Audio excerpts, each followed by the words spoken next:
Spiaggia Mia, mare, integrazione, accessibilità. Questo è il nome di un nuovo servizio che rende possibile ai diversamente abili fruire sia la spiaggia che il mare o la piscina. Pioniero il Lido Holiday Park di San Leone, unica ad Agrigento a sposare l'iniziativa portata avanti dall'INAIL. Fa parte di un progetto INAIL Sicilia con la Federazione Italiana Nazionale Nuoto Paralimpico e il CIP Sicilia. All'interno di questo progetto regionale Agrigento con la sede INAIL ha aderito allo stesso. Ho trovato l'amministrazione comunale sensibile a questa attività, ha partecipato alla stesura del progetto per rendere accessibile la spiaggia libera. E dall'altro lato il privato invece ha dato la sua disponibilità ad ospitare le nostre attrezzature.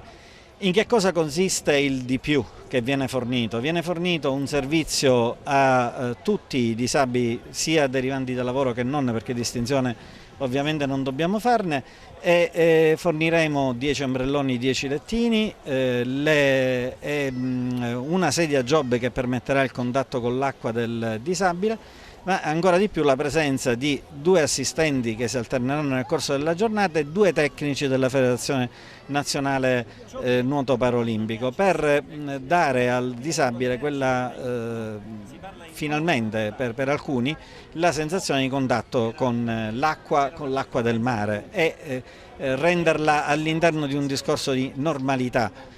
E questa è la novità: disponibili i servizi dalle 9 alle 18 con una brevissima pausa pranzo e per tutta l'intera stagione estiva. La normalità ad Agrigento arriva anche per i disabili.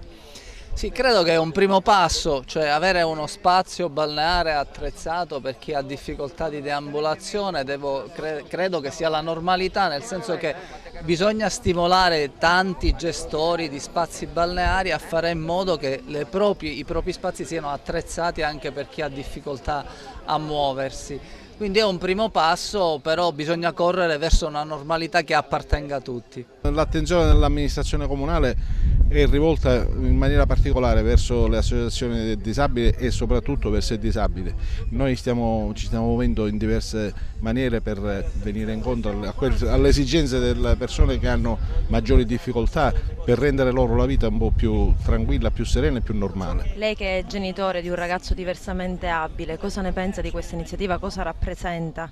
Ma oggi sono molto emozionata per un traguardo che si è raggiunto, un traguardo che denomina civiltà. Per me è molto importante. Mio figlio ha 16 anni, è da 16 anni che a Goccina andiamo al mare, se non con l'aiuto di qualcuno che mi supporta. Qui invece intravedo la possibilità di venire autonomamente e fare un po' tutto quello che fanno i normodotati, ecco. Si è reso